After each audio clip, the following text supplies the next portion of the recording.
tranony sy tranona koa ny tokantranonao e tahina koa anao raha miditra na mivoaka ambininy lohanao atsirando ambony anao fa tsy ambany alleloia mangataka anareo ahitsangana anarany Jesosy teknikany Jesosy loatsika isokany pasteur Rodolphe marire pasteur ato eto izay assemblée sy miaraka amin'ny izay assemblée sy ny assemblée HVKL français zany tompoko miaraka amin'ny radio efa neraban'ny pasteur Rodolphe sy niraka HVKL mission Madagascar tato ny taona 2016 tompoko dia morary ny fahasoavan'ny Jesosy Kristy tompo any tanany mahery mbola omba foana fantatray fa efa mikorina tsy takatry ny saina ny onction ny tanany efa niditra ary ny fombany tokoa araky ny teny izay nomeny anao pasteur hoe ino ombanao mandrakariva mandaba tonga amin'ny fataperan'izao toy izao ny signe sy miracle sy ny prodige dia izy rery any nomeny mbonahitra tompoko fa dia reto zahay mirahiraka amin'ny pasteur izay soloko tena ny teny fa reto zahay tompoko miaraka amin'ny ny olona rehetra ao ambadiky ny radio misy be da be pasteur Allemagne, Suisse, France, Madagascar, misy hatramin'ny Australie, Canada, izay ambadiky ny radio pasteur dia reto zay faly miaraba amin'ny pasteur Rodolphe mbola manona ny firaritsoa sy ny fahasoavana foana tompoko amin'ity année 2016 ty pasteur dia manana fotoana malalaka mihitsy pasteur ivalaparana androany dia tonga soa pasteur fiadanany tompotompo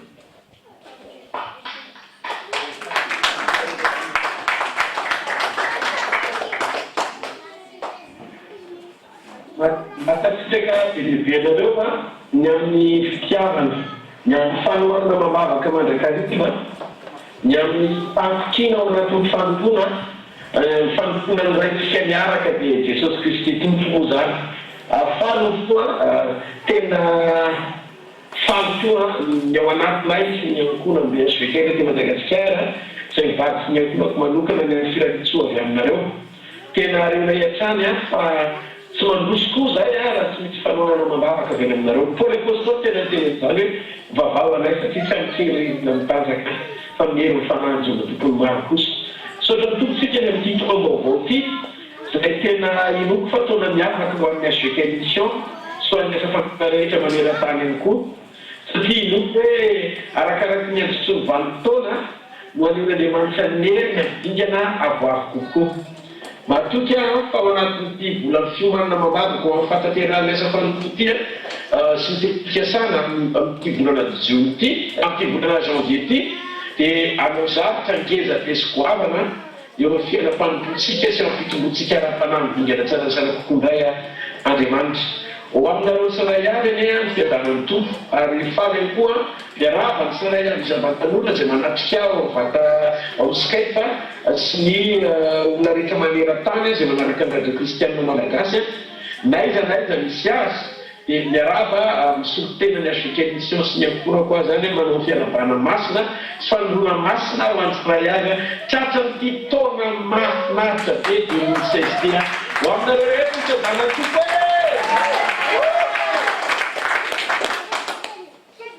Alléluia. Nyeo memosa tuko fatelo ndimy fafito ka hatramin'ny andimy favalo misy ten'Andriamanitra ohatr'izao zay teny zay lazay mpaminany amosy izy ity teny voninahitra satria fanambarana mivantana mikasika mombany hoe fomba fihevitr'Andriamanitra sy ny fomba fiasan'Andriamanitra amosa tuko fatelo manomboka andimy fafito ka hatramin'ny andimy favalo hoy izy baiboly hoe tsy manao na inona tokoa Jehovah tompo raha tsy milaza ny heviny amin'ny mpaminany mpanompoly liona ny herina ka izy ny tsy atahotra Jehovah tompo ny teny ka izy ny tsy arinady raha masoko androany ariva mangataka ny fanatrianao feno ny fanambarana mba amelay ny fahazavan-tsaina ananay fahatakarana andray ny teninao ara-panahy ianao no teny fa fantsona zay fitaovana ampiasainao anambaza ny afa-zany ary isorako tombo satria mbola tombotsy manokana indray ho any ariva ny fanomeza fahafahana avy aminao Andriamanitra sy avy amin'ny réponsenao izay mitoetra ny Frantsa manome any fahafahana afaka hitoron'ny tenao sy toran'ny hafatra eo amin'ny fiainan'olona sarobidy izay manatrika sinaino ao ambadiky ny radio kristianina malagasy. Tahiny izy ireo amin'ny alalan'ny fanosorana fananao masina. Misokafo fahasopanahany sy ny fony andray ny teninao amin'ny famirapiranana sy voninahitra. Fa ainao izay mahazo azy tompony teninao ary fahasalamana ho an'ny mofo rehetra. Mitenena famiananao zay amin'ny alalan'i Jesosy. Amen. Ny zavatra rehetra izay lazain'Andriamanitra dia mahalasa vonany avokoa. Satria teny fahamarinana tsy takatry ny saina ilay izy, fa natao misaintsaina sy natao mitranga eo amin'ny fiainantsika izay nino sy sady mandray izany fanombarana izany. Vela Jesosy ary Baiboly dia milaza fa izy ilay miasa tsy misy mahasakana, ary izy ilay milaza fa tsy misy maharobaka izay ho pelatanana. Amin'ny tombaovao ty dia ambarako sy lazaiko amin'ny anaran'i Jesosy fa tsy misy harombaka anao mandritra ny taona rehefa nametraka ny taonanao eo am-pelatanan'Andriamanitra ianao amin'ny anaran'i Jesosy. Dia raha antsika rehetra no hariva ary misaotra ny toko ny amin'ny fataterana izao fotoana izao sy ny fanompoana androany mino fa anokatra masom-panatsika Andriamanitra amin'ireo karazana révélation sy message rehetra omeny toko ara-panamparana ny amin'ity taona 2020 sy 2020. Raitsika vetivety ny baibolitsika eo bokin'ny Apokalipsy toko fahadimy ety ampanomboana. Apokalipsy toko fahadimy ny andininy fahavalo ka hatramin'ny andininy voalohany azafady ny andininy voalohany ka hatramin'ny andininy fahafolo. Ovakiko io teny io dia horaisika isan'ny andininy rehefa avy eo. Misy etaeta ao anatsika andrebo anarivo hoe inona ny sikafon'Andriamanitra momba ny tontolo ity. Ny zavatra rehetra tsy fantatra matsy any amin'ny hoavy dia mila pampahafantatra isika vao mahalala. Andriamanitra dia Andriamanitra alfa izy ny fendohany ary izy tsy manam-pifarana izy no omega. Any hoe fendohany sy fifarana izy. Andriamanitra dia mahafantatra ny farany hatramin'ny voalohany. Ary Andriamanitra dia milaza izay zavatra mbola tsy natao akory. Ary inosika fa ny zavatra rehetra izay ataon'Andriamanitra dia tadikio zavatra efa vitan'Andriamanitra tao amin'ny lasany avokoa. Ao bokin'ny révélation ao amin'ny Apokalipsy ilay izy. Ao bokin'ny Apokalipsy ao ny Apokalipsy toko fahatelo ambin'ny folo ny andininy fahavalo izay. Bokin'ny Apokalipsy toko fahatelo ambin'ny folo andininy fahavalo misy teny ohatr'izao: Jesosy hoy dia voavono talohan'ny fanorenana izao tontolo izao. Izany hoe Jesosy Kristy tsy namory fotoana lasa ny fantsina tamin'ny azo fijaliana ny voavono fa tao anatin'ny fotoana vao nanomboka ny sainan'Andriamanitra amin'ny famonjena sy ny fanavotana no efa voavono Jesosy. Dikan'izay voavono talohan'ny fanorenana izao tontolo izao izy fa naseho arivo taona lasa ny fahafatesany na hafatesany hamono izao tontolo izao. Izany hoe zay ho avy rehetra mbola nidianany tsy fantatra efa miexiste na misy tao amin'ny lasan'Andriamanitra avokoa. Inoako zany fa ny taona 2024 dia taona efa nisy tao amin'Andriamanitra fa aseho amin'izao dingana lalovantsika izao fotsiny. Tsika mbola tsy nahita ny izy hita maso fa ilay izy efa hitan'Andriamanitra tany amin'ny lasany. Zay no mahatonga antsika manana profesia. Ny profesia dia guide ahafahantsika natadalana ny profesia na faminaniana ahafahantsika mamantatra no avintsika ao amin'ny lasan'Andriamanitra. Avery ny profesia na faminaniana dia tadalana men'Andriamanitra ahafahantsika mamantatra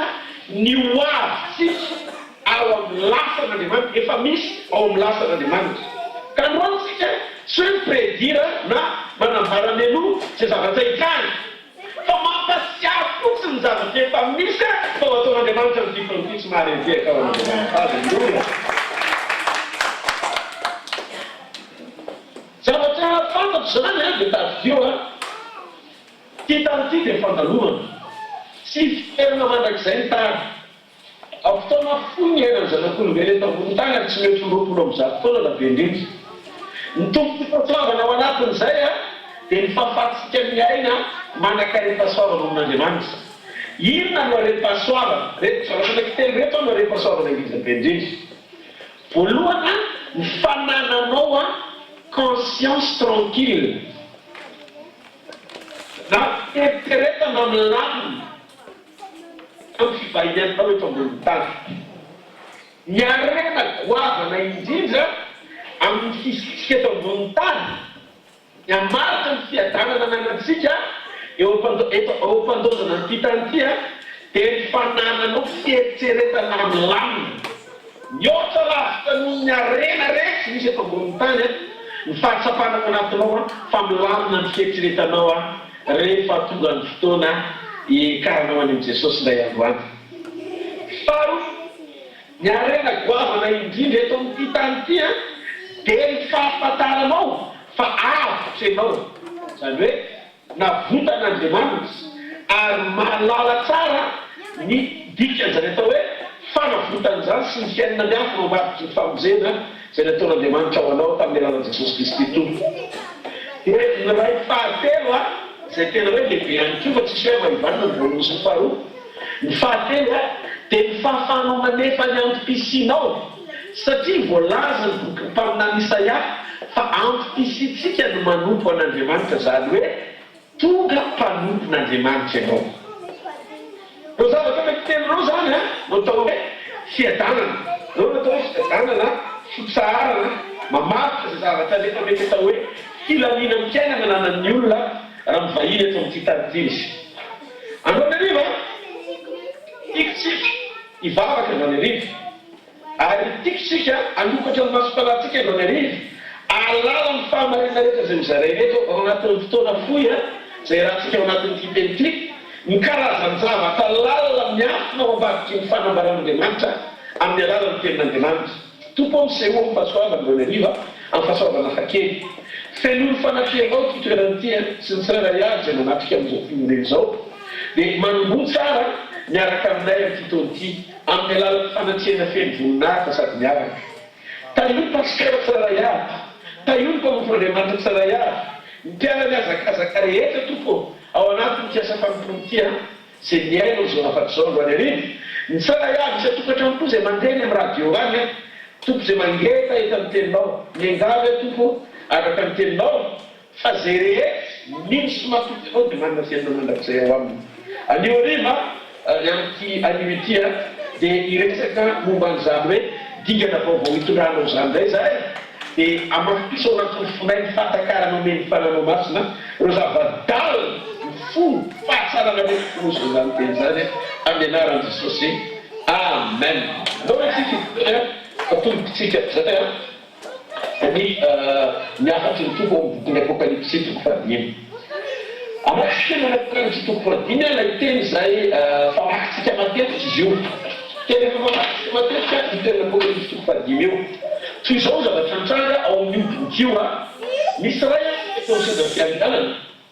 ary misy boky teny an-tanany zay ny toko andiny voalohany. Misy izy hoe aritako fa ino izy misy boky voasoratra tao anatiny tsy teny ivoana voapetaka mafy amin'ny tomboka se fito izy io teo an-tanakamanan'ilay petraka eo ambosina fianganana. Zay ny andiny voalohany eto. Ny andiny faharoa eo izy hoe aritako izy fa ino misy anjely manery mianso tao fotoa mafy hoe iza mendrika hanokatra ny boky sy amanotomboka se. Misy anjely mahery zany mianso tao fotoa mahery hoe iza mendrika hanokatra ny boky sy amanotomboka se. Ny andiny fahatelo vaikory dia maneho antsika tsy misy tany an-dantsana tetia tany na tany ambany tany masokatra ny boky na najery azy. Ny andiny fahaefatra tena boky miavaka sy manokana tokoa io boky io raha izany satria tsy misy olona tsy misy nizanizy afaka nanokatra azy. Ny andiny fahaefatra misy zavatra somarotany hoe suspense kely mambaran'izao atao anaty vision io ary anakireta amin'olona ozy izy andiny fahaefatra ary tomany mafy zao satria tsy misy hita mendrika nokatra ny boky najery azy. Tamaniny ny jaune mitomany boky misy misokatra tamaniny izy mitomany. Zay zavatra suspense mipetraka. Tomany dia alaina satria tsy misy hita mendrika nokatra ny boky najery azy. Dia anatin'ilay izy manomboka tomany zao satria tsy misy hita afaka nanokatra le jeriny boky fa maninony zao na mitomany zay kristy mipetraka fa maninony ary efa mitomany izy dinika sy ny zava-dratsy ary tena nalahelo mafy tamin'ny fanemonjy zavatra rehetra tao ambony manoloana ny boky sy fisokafany boky sy misy fikatonany boky io tamin'ny tomboka sele zany io boky io apokalipsy 3:15 tena ny zavatra mitsanga zany ary anakrehetra ny olona nanao tamiko hoe aza mitomany mipetro nilioana amin'ny fireneny Joda dia ny solifony Davida rehefa naresika mikatra ny boky sy manotomboka fito zany hoe misy manefa faherezana mijaona tampoka reny an'ny anao mitomany fa aza mitomany ino hoe liona avy amin'ny fireneny Joda dia ny solifony Davida rehefa naresika anokatra ny boky izy sy mitomboka fito aza mitomany misy reheta amin'olona tena ok zay aza mitomany ianao mijaona misy ny afaka nokatra ny boky nendrika nokatra ny boky afaka niaka ny boky izy ary manotomboka rehefa fito ahitako fa ito voasy zafendrana sy zava-manana efatra ary voan'olona dia misy zanak'olo mitsanga tahaka nefa vovono nanatanjoka fito somasy filo dia nifanafiton'Andriamanitra nidina ny rana fa akany amin'ny tany rehetra ambin'ny fafito eo zay io zany io zany iraha ny zanak'olo zany no iraha no ety ambony tany zany hoe mivideo amin'ny jaona zany ny zavatra nisy tao an-danitra talohany nahatongavan'i Jesosy Maria zany zereo tsara fadifa miara-manaiky ambin'ny fahenina miara-manaiky tsika fa hoe aina fa teo vony seza fiandrianana sy ny zava-mananaina efatra ary teo vony lolona dia misy zanak'ondro mitsangana tahaka ny efa vovono zay hoe bokitanao fandrana zao toy zao izy nanatanjoka somasy fito dia nifanafitron'Andriamanitra tao amin'i Jesosy ny raha izy akany amin'ny tany rehetra eto zany avant départn'i Jesosy hidina teto amboniny tany hitondra famonjena nampahitana ny jaune ejerentsika zay ambin'ny fafito atonga izy ka nanday boky teo an-tanakavana lepetraka teo ambony seza fiandrianana zao zany jereo ane liona dia amin'ny fireneny Joda ny voalary fa andraika manotomboka teo amin'ny boky fa rehefa mijery jauna dia zanak'ondro no hita ny fanandray boky amin'ny ambin'ny fafito mitodika zeny izy andraika nokatra mitomboka fito ny zanak'ondro zany hoe mieritreritry izy hoe liona no hita raha hoe ny avy amin'ny taranaky ny Joda sy ny liona no jereny kanefa zanak'ondro no hitany miseho anarika eo liona fa miseho anarika eo an-zanak'ondro mba hanahoana reny fomba hisehony zanjaradrano raha fensainy le liona ihany ka izy zanak'ondro teto le nandray boky sy namanotomboka dia le liona sy zanak'ondro ihany zany hoe Jesosy sady liona ny zanak'ondro rehefa anakray zay eo amin'ny fahavalokatra amin'ny andininy fasivy ary efa nandray boky izy ny zava-mananaina efatra sy ny olona efatra amin'ny roapolo dia nekoka teo anatin'ny zanak'ondry sady samy manana lokanga sy ny vidin'olambena teo feno-didikazo-manitra dia mivavaka ataon'ny olona masina izany zany hoe misy valim-bavaka tsy mivaliana mihitsy hatramin'izay fa teo amboniny ny vy foana raha taoriny fanokafana ny boky indriny fasivy ary mila firavaovontsika aminao hoe ianao mendrikaka boky sy amanotomboka fa vovony ianao ary ranao nanaovanao nanavokanao an'Andriamanitra olona avy amin'ny firenena rehetra sy ny samihafa fitena sy ny olona ary ny firenena rehetra teto dia zavatra nahavariana dia zao tsy misy ranomasy intsony fa nirafiram-baovao tsy ilay piranatra nainy nampitombo ohatrany ranomasiny jaune fa zao nivaina ny disy mitsahatra ny ranomaso mijanona ny vidavadadrana fa navadika ny fifaliana taoriny fisokafany boky zany hoe melodie vaovao niova ny disika teto niova niafatra lasa teny vaovao feno fampanantenana ny baiboly ndrenao zany satria misokatra ny boky zany hoe rehefa misokatra ny boky misokatra ny fiainana misokatra ny fifaliana velona ny fanantenana tonga ny varimbaraka ro zavatra niakatra amin'izay toy izay tsy niainon'Andriamanitra ny olo-masina fahiny tao anatin'ny vy rehefa nanomboka misokatra ny boky velona ny fanantenana fa azo valiana ny vavaka rehetra androariva zavasitranga dia zao reo karazana ranomasy sy fidradradrana lasa miova teo eo ny zavatra fahitanan'izao nao ny adiny fafito dia ny fisin'ilay mividy lamena feny didikazo manitra zay tsinona fa vavaka ataon'ny olona masina misy vavaka tsy nivalina fa niangona teo movio nandritry ny taona maro mitomany olo masina mitarain'ireo hoe raodina vo azy amin'ny fotoana sary biby loatra zany zay atofana ny boky mba marina ny vavana teto nefa dia miraisiraizana koa ny boky ary vova tombo-kase dia vovaly koa niaraka tamin'izay ny vavaka olo masina rehetra niandry hatramin'izay vadika ny filavoavao ny ranomasiny jaune ianao no tenitsiraka ny boky sy amanotombo-kase izy lelino fasivy satria amin'ny alalan'ny fanaisana ny boky dia avitra ianao niseo ny fanavotana lehibe taoriny fanotafana ny boky ao miambiny fafolo manaraka tsatsika na zavatra sary be ny zavatra izanaiko amintsika amin'izao amin'izay hiditra amin'ny tena votoafiny amin'izay tsika sy ny message-ny 2016 ary efa natao fanjakana sy fisorona ho an'andriamanitsika reo ary manjaka ambony tany izy nandino fafolo io mirahira vaovao teo amavan'olona efatra roapolo sy ny zava-mananaina efatra ny koa teo ateny zanakonto tesika dia nahita fiovantoerana lehibe fiovana mitanga lehibe voalohany zao nantomany mitika dadary izy malaela tsy misy lavaka anokatra ny boky fa taoriny fanaisana zanakondro ny boky sy namana mitombo-kase dia lasa firavaovao izy ny changement zany misy karazana fiovanjavatra varany zany mivadika fifanina ny ranomasy teto niova ny zavatra rehetra nahoana satria nandray boky ny zanak'ondry ary namano tombo-kase zany hoe afaka rivitra amin'izay tsika mivotoaty ny zavatra tian'andriamanitra teneny question et réponse ino ny fanontaniana parmi ilay ny roderive inona ny boky ino ny boky io boky io dia tsy azonizaniza ny kasira tsy azonizaniza ny sokafana ary ny boky io dia voalary fa natany an-danitra natety ambony tany natany ambany tany dia tsy misy nahazo nanokatra ny boky io inona ny boky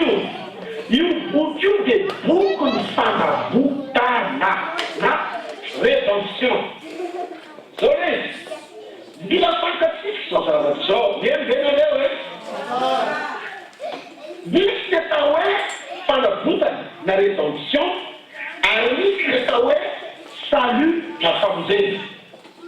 ny fanavotana na rédemption dia tadio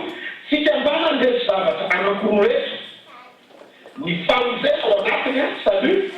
ary ao anatin'izay ihany keo ny autorité na ny fahafahatsika manapaka sy manapahefana amin'ny voazy zany hoe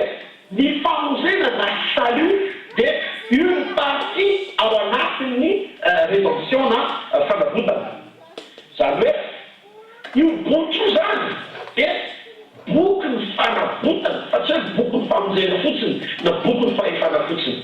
ahoana azy italandalako kotsika rehefa tenatsika mikasika momba ny fanavotana zany na ny rédemption complète na ny hoe fanavotana tena dia zao ny rédemption complète dia midika hoe fiverenana na famerenanasika hatrany amin'ny alfaharyfiainana na ny tendohan'ny fiainana ianao resaka n'andriamanitra makany amin'ny genèse ny fiainana ahoana ny fisehoan'le izy ny zavatra nisika tao ambony tany rehefa nanoty adama isika amin'izay tsika rehefa nanoty ramatiera ka nanolotra ny fanapahana ny tany ho an'ny devoly dia noetin'andriamanitra miverina nakany amin'andriamanitra ny titre ny tany complet tamin'izay namoronany azy confisquen'andriamanitra tanteraka ny titre ny tany io titre ny tany io mamatra le tao hoe fanavotana dia miaina le zavatra akany famoronana dia zao ny zavatra voasoratra tao anatin'io boky io ny zavatra voasoratra tao anatin'io boky io dia io le fiaina ny adama tamin'izy mbola tsy lavo sy mahita fidy tamin'andriamanitra zany hoe fiaina ny adama afaka nananalana ny biby rehetra tao amin'ny say izy afaka mibaiko ny biby rehetra tao amin'ny say izy ary nanana fiainana mandrak'izay tao aminy izy hitanareo natao mety maty a hiadavaka amin'ny olon'azy zay hoe la vie éternelle zay hoe ty aina namandrakizay tao amin'ny adama dia ny anankiray faharoa nanana autorité n'Andriamanitra izy io le Genesis toko voalohany andimy manokana andimy fahavalo hoe manjaka manampo malapla zay zavatra anankiroa zay reo zavatra anankiroa reo zany a zay tao amin'ny adama mba hivery tsy hitany adama ntsony rehefa nanota izy dia zao ny zavatra nisy teto amboniny tany lasa manapaka ny tany ny devoly ahoana ny fomba reny devoly anapaka ny tany voalohany tsy manana fiainana mandrakizay ny devoly faranana fiainana mandrakizay ny devoly a dia afaka mbola nanome amateva taoriny fahotana izy la hevitsy tsy fahafatesana iainana ao anatin'ny fahatona mandrakizay no tsy mety maty zao izy vao niara ny fiainana mandrakizay a dia nandoa fahafatesana edamasevy somary autorité amin'ny tany koa ny devoly hoe mitovy amin'izay tao amin'ny damasevy zay nahatonga ny tany a lasa ny atao anatin'ny fanavana sy fapitery satria tsy voatahiry le tena autorité n'Andriamanitra sy le fiainana mandrakizay iny le boky sy le titre tsy nisokatra hatramin'izay mangafatonga an' Jesosy midina tety ambony tany a amerina an'izany a ho amin'ny olona zay manana azy izay a dia za sy anao tsy mahiteka Alleluia! Ka zavatra nisy eto tany zany dia tadio nanota damaseva ka nanota ny fanafana ho an'ny devoly ny devoly kerobimy izy kerobima voaositra tao an-dany fa tamin'izy mbola tsy nivadika tamin'Andriamanitra manana onction ny devoly ary ny onction nanana ny devoly a dia le onction fahaiza manao sarin'Andriamanitra zay rehefa tonga azy tonga amin'Andriamanitra satria Andriamanitra tsy namety mininona ho azy fa rehefa miaraka aminy ianao ka mpanompony a manakaiky azy dia mihely sarindry hitanareo zay tena tonga ny satana ohatra ny misanjika ohatra ny anjeliny mazava io manao maji manao fanivalomaso reny zavatra rehetrarehetra ataony reny zany ty aza illusion fotsiny ohatra hoe sarisary fahamarinana fa tsy tena marina fa zao le onction tao amin'ny devoly ane tsy hoe kory dia esy fa voaloto le izy corrompu mientsika dia lasa nety miteko amboniny tany a narakory tanana tsy maneho amin'endriky ny fahasarantenana laina fa tao le endriky ny saritsary fahasalana feno fitaka nefa faharatsiana mamena any amin'ny hely dia zao ny zavatra nataon'Andriamanitra mikonfisken'Andriamanitra ny titiny tany sy ny fahefany tany tamin'ny alanany nitondrany boky ny fanavotana ny ala teto amboniny tany niaraka tamin'ny fanjavony anevena ihany koa alleluia dia le pahaly a tsy mpamorona tompony titre io ny titre ny propriétaire zany a zay tena hoe nanomezany an'Andriamanitra ny anifany io teo amin'ny Damasevy dia netiny zany hoe le titre ny fandovana netiny ka zay nanome fahefana ho amin'ny tany sy ny fiainana mandrakizay tao amin'ny Damasevy nanana zareo fahefana ho amin'ny tany sy ny fiainana mandrakizay nataon'Andriamanitra sy ny mety miakatra le izy ary misele fitsosina tsy sy afaka lokatra fa nitehiriziny tao amin'ny tao zany hoe confisquer le izy ianao sao hoe rehefa very io edava le izy dia tsy azo devoly nondraisiny fa tsy maintsy niverina ho an'ny tompony a dia le Andriamanitra tsy tompo io boky io a dia ny titre voasokatra ao amin'io boky io a ny anaran'ny mpandoko zany hoe zay manana zo sy antoka ao amin'ny fiainana mandrakizay sy ny fahefafanamplana amin'ny tany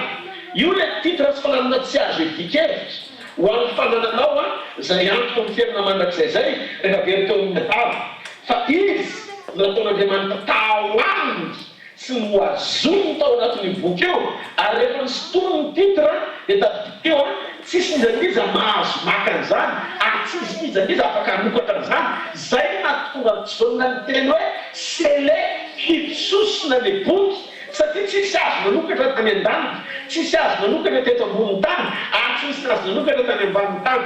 sofa teo Jesosy alleluia vona sele fitsosiny boky io dia nitomany zaoniny fa naninona amin'izay a zaonina nitomany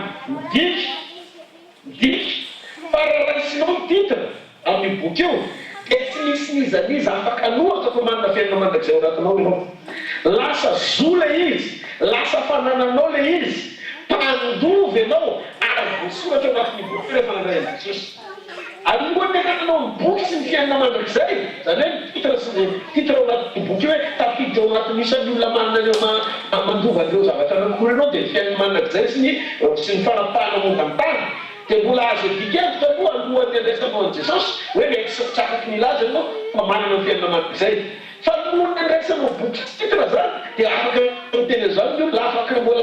miampanikanao amin'izany ny devoly. Fa rehefa voarainao ny boky dia le titra contestable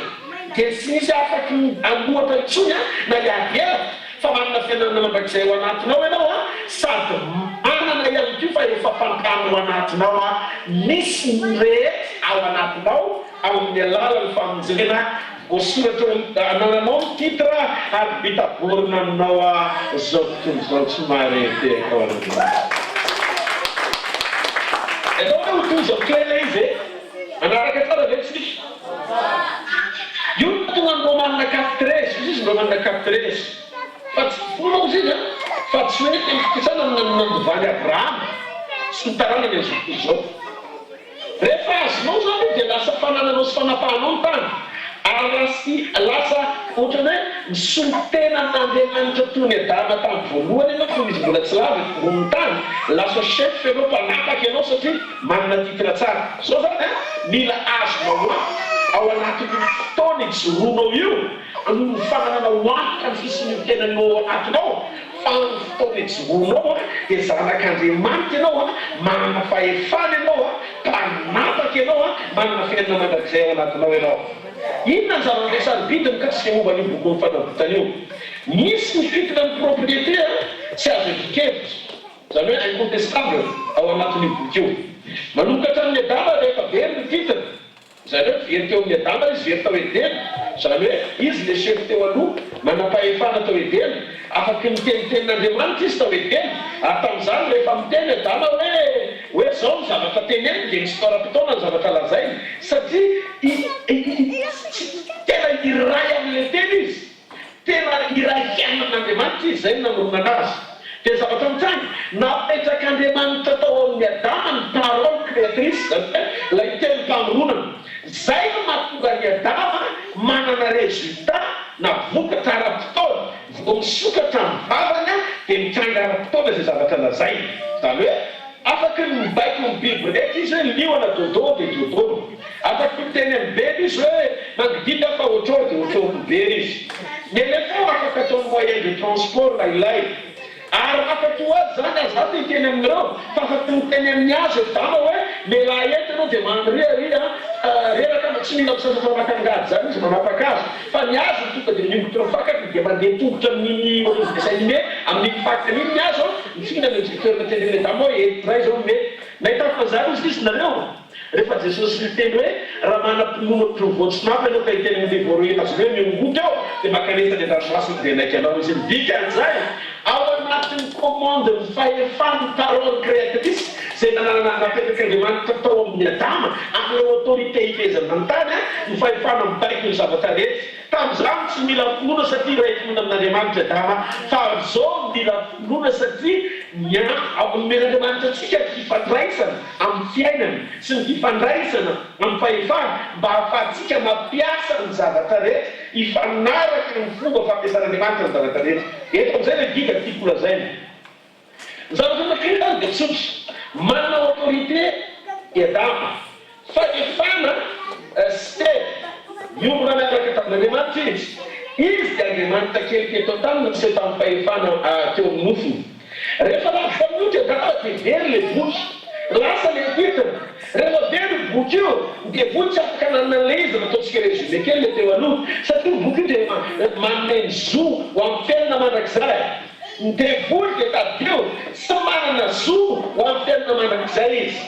Ny tany ray sy ny devoly dia nanomboka nanao izay tiany teto ambony tany fotsiny izy, fa ny zo amin'ny fiainana mandrakizay sy ny fanapahana ny tany ity dia tsy any devoly fa isaoran'Andriamanitra fa vao nitranga ny dega teto ambony tany misy tomboleza ary mety niakatra tany aminy satria azy io boky somary fihavan'Andriamanitra.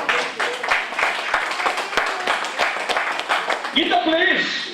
na ihany raha tonga ny devolina za toetra ny Jesosy rehefa tonga ny devolina za toetra ny Jesosy dia raisy ny bokyny Marka toko fahaefatra raisy ny boky Marka toko fahaefatra alleluia raisy ny Marka toko fahaefatra dia zareo ny andiny fahaenina ka hatramin'ny andininy amin'ny fahavalo zao ny voasoratra ao fa rehefa miposaka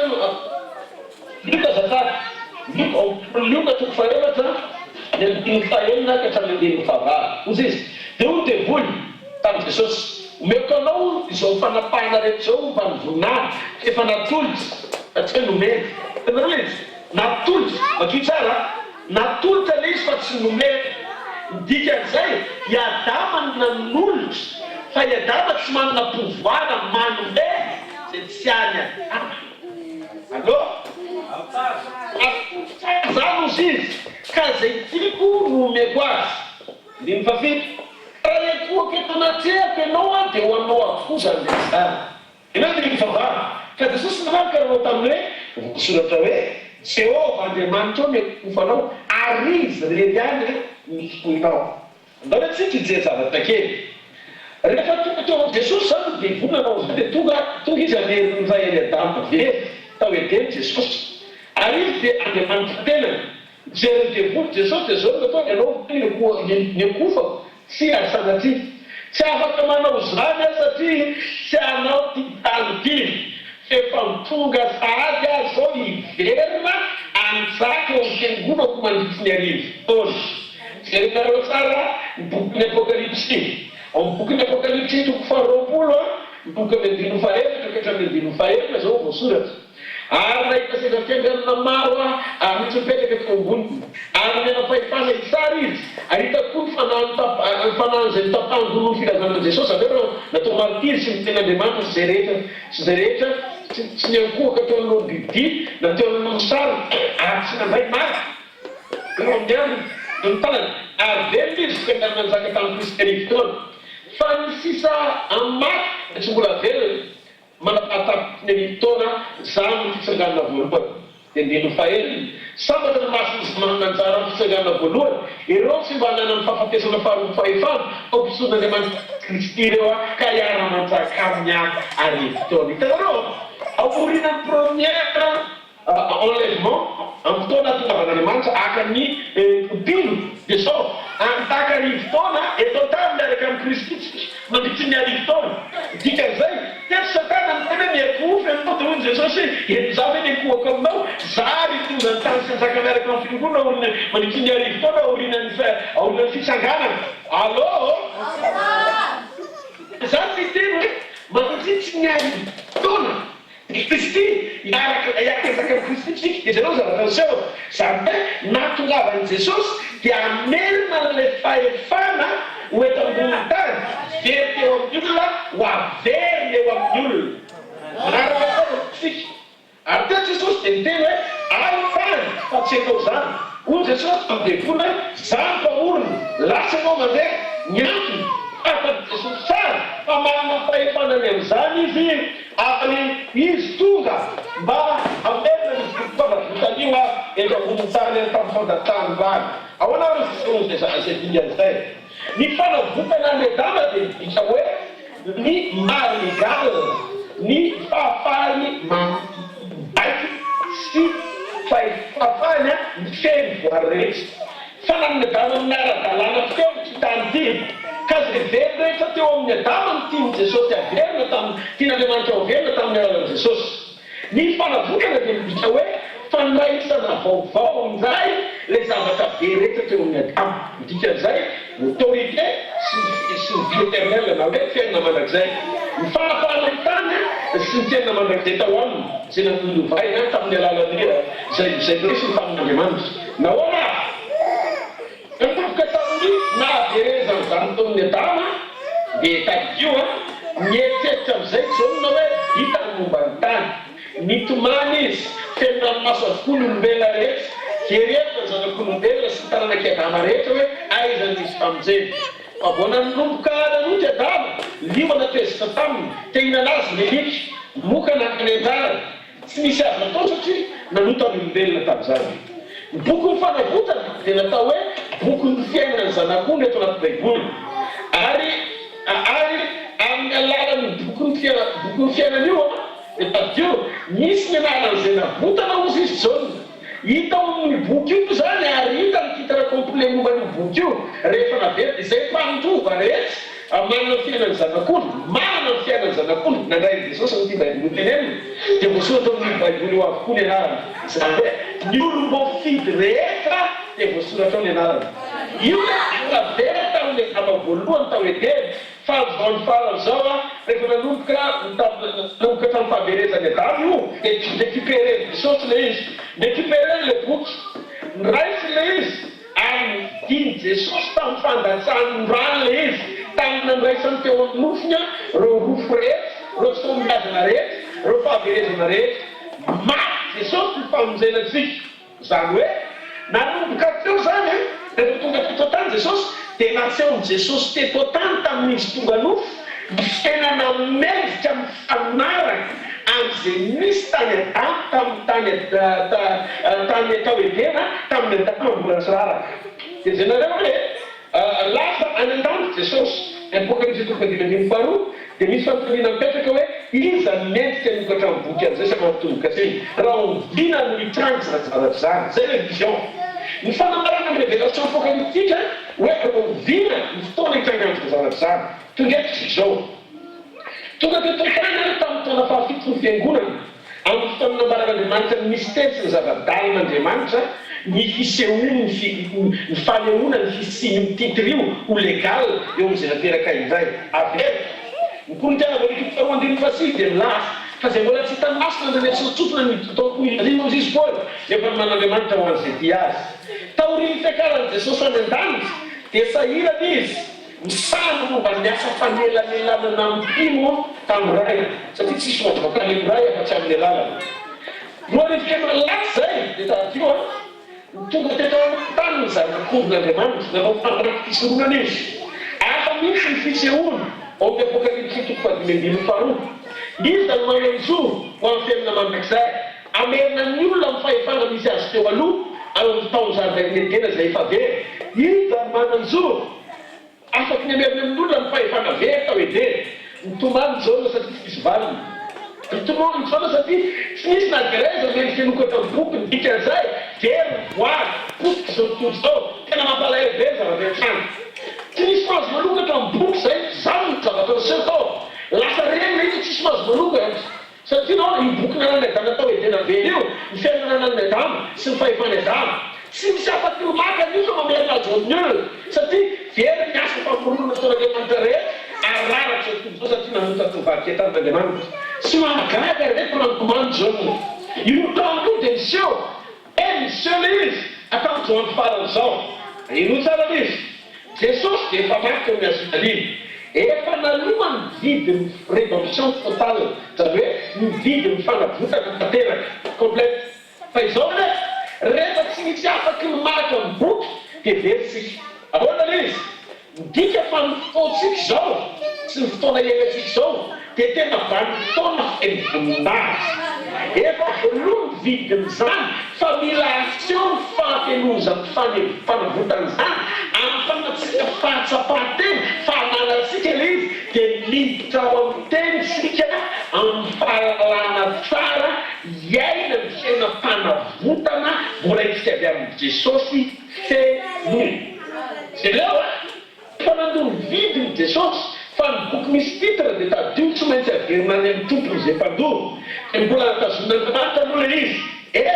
maty Jesosy efa voalohany vidiny efa nakatra ho any an-danitra izy abetsaka ny olona tsy mahalala ny atao hoe fanavotana mandrakandroana zany mahatonga ny olona mamatra ny fanavotana fotsiny eo famonjena ohatra hoe efa nandrainy Jesosy ka tsy manompotsy ny fahotana faratona to dia olona an-danitra zany hoe atao ny famonjena fotsiny zany hoe ny partie ny dévotion ihany zany miaina ny salut fotsiny zao le izy ny problème dia zao les book sy les titres complètes même Jesosy ny fanapanatsy l'autorité eto amin'ity tany ity zany ny fahefana ambony tany rehetra dia tadio tazon'Andriamanitra io zao le izy zay mahatonga ny olona na dia mandraiky famonjena azy mbola misy mahatsiaro tena miaina ihany ao anatin'ny fanapana sy fahefany aiza ny antony tsotra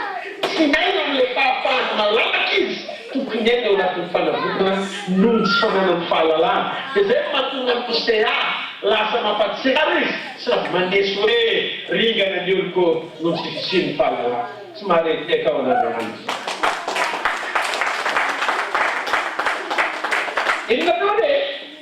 Inareo hoe matahoaka fadiran'ovana mihitsy ny devoly so mivoaka io révélation io fa amin'ity 2016 kia mivoaka révélation dia tsisy minazy ny devoly atao afa-tsy ny vanaka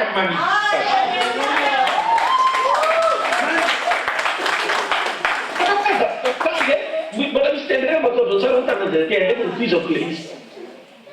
ohatrao tsara mandrapahatonga ny fiafarany zao tontolo zao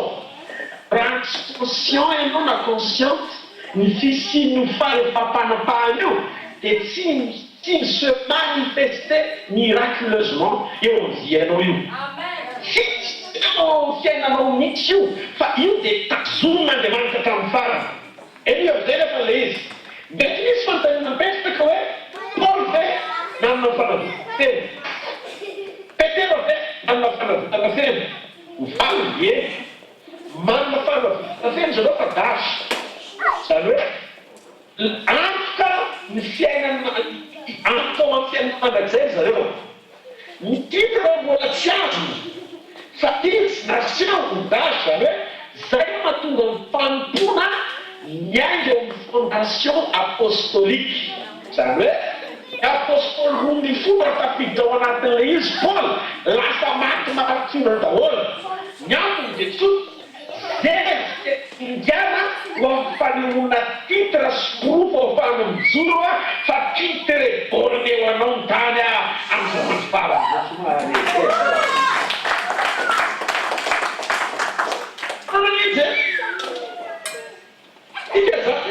Famorenana za tao amin'ny apôstoly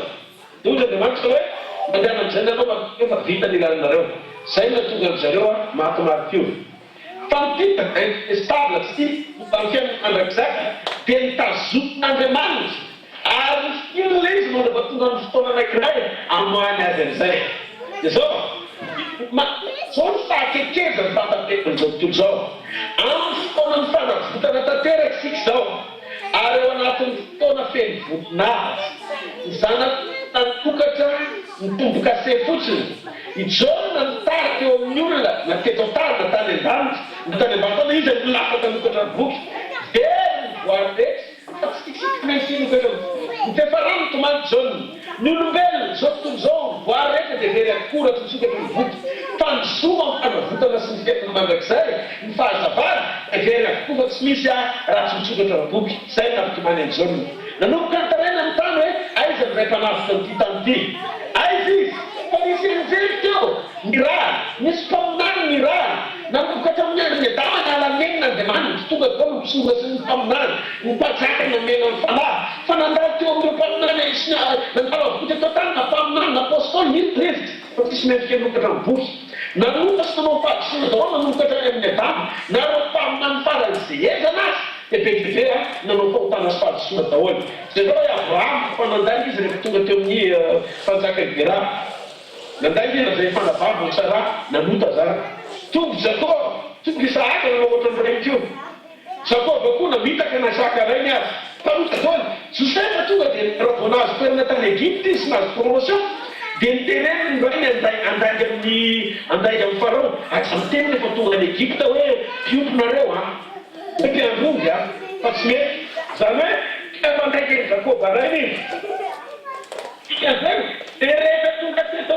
tany karanota dia tsy maintsy anotatra ny boky satria ny boky dia boky ny fiainana ny adama na tonga ny adama miaina ny adama tonga dia niforonona vatan'olombelona tanteraka fa tsy nandalo fiterahana tsy nandalo fahazazany adama fa tonga dia olona ohatra ngeza ohatra ny endrika Andriamanitra zany hoe pointure tonga dia ngeza be tonga dia izy mety aveo tonga dia karaha ny pointure vao tonga teto tany adama fa tonga dia zay ny lavarandala be izy allo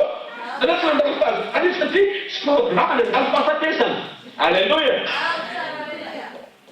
Miala aveo amin'ny voky izy tonga dia endrika Andriamanitra fa Jesosy koa miala avy eo ny olona izy samy tsy misy raha izy sy Adamo fa Jesosy nihita foana satria nateraky ny vehivavy dia rehefa tonga za Jesosy mitonga tamin'ny ny olona izy satria iomana mba mifandalovana fahafatesana izy mba hamonjy ny olona Jesosy olombelona nalain'Andriamanitra i Adamo endriky Andriamanitra sy tonga teo amin'ny olona neny vetika dia zao zavatra nisiteo nanomboka ny karetsy tany hida nandeha daholo mpaminany nanomboka daholo le gaviavana ny tany Egypte raha malala nambosety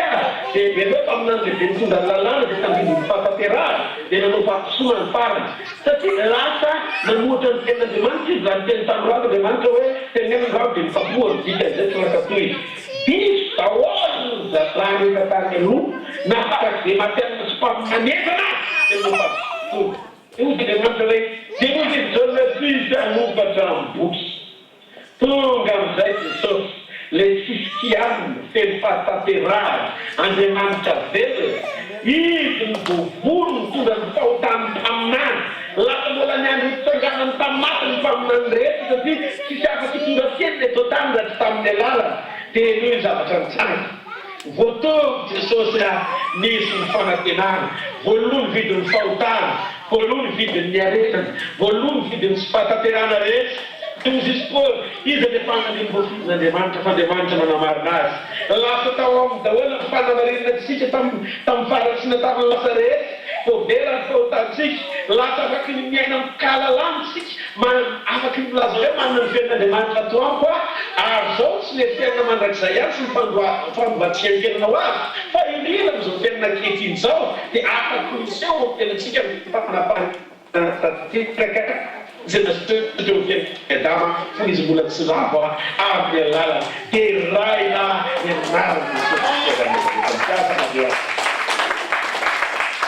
hoe dika izay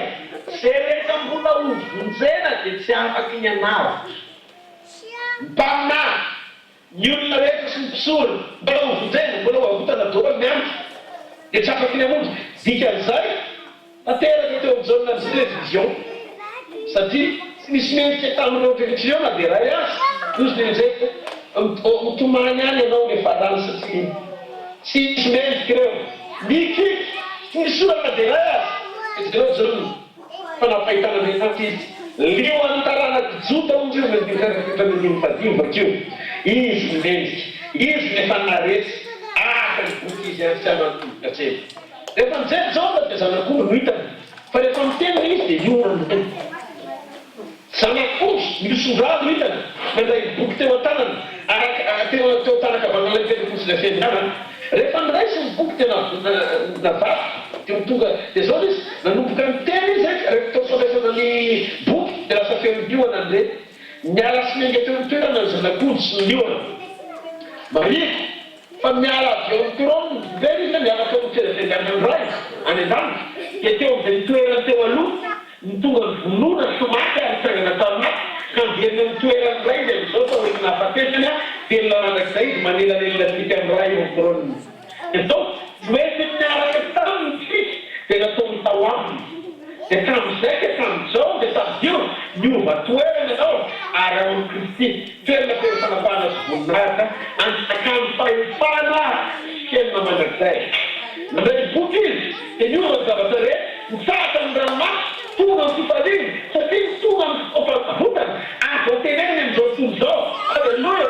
lasa matenin'Andriamanitra tamin'ny alalan'izay olovanao ny fanapahana olovanao zany tsina mandrakizay amin'izara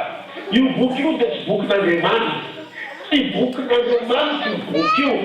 fa bokin'olombelona Andriamanitra tsy manome tsikokozara fa rehefa men'ny olona dia men'ny olona atamparatra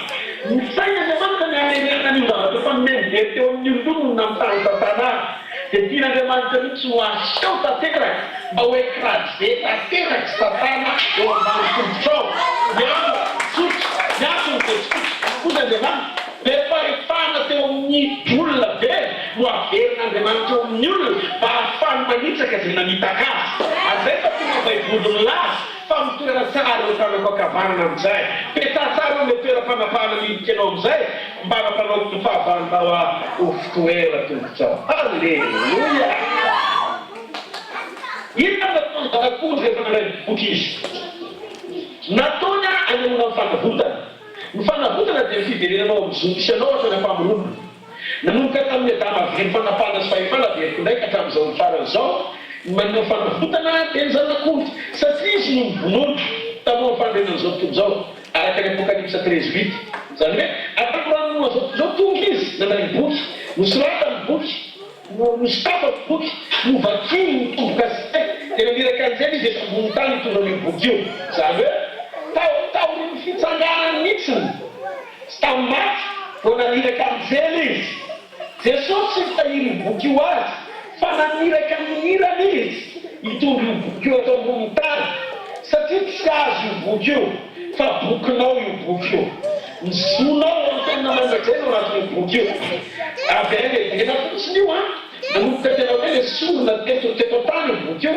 rehefa nanotany io fa veriny eto ambony tany amin'ny alalany io boky io rehefa nanao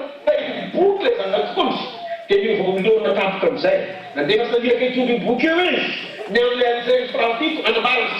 fisinio eo amin'ny olony masina raha eo amin'ny apokalypsy toko fahadimy dia hoe izy aniraka an'injely fa amin'ny apokalypsy toko fahafolo dia tiako nolaza aminao fa tonga ny anjely apokalypsy toko fahafolo rokondimy voalohany ka tamin'ny andimy faraka ambin'ny folo midina liona amin'ny apokalypsy toko fahafolo ary hitanao fa io misy anjely mahery anakiraiky io midina fitany an-danja anjely mahery anakiraiky sady nitafiraona ary niavana dia teo amin'ny lohany ary tavany dia tahaka amin'ny masoandro ary tonga dia tahaka amin'ny andiafo io amin'izay koa zany manana signe na avana artificiel ary hitana boky kely izy mivelatra teny tanany izy ary nabany tongony ka ny akavanany tamin'ny rambasika ny akaviny tamin'ny tany ary niantso tamin'ny feo mahery izy tahaka ny fieriny lioany ary no niantso izy dia nikofoka ny kofokorana fito ary rehefa nikofoka ny kofokorana fito dia efa anoratra zay jaona kasinareo feo tany an-danitra nanao hoe asotoka se zay efa nitono ny kofokorana fito fa aza soratany zany hoe betisy fa sy miverana anoratra amin'izay ary amin'izay la efa hita dia mitsangana le tomboka tsy atao amin'ny boky na verina amin'ny tenin'le messager zay ny atombotsody ary amin'izay la efa hita dia mitsangana teo ambony ranomasina ary teo ambony tany ka nanangana ny tany rehefa vanana ho amin'ny lava ary nina tamin'izay velona mandrakzay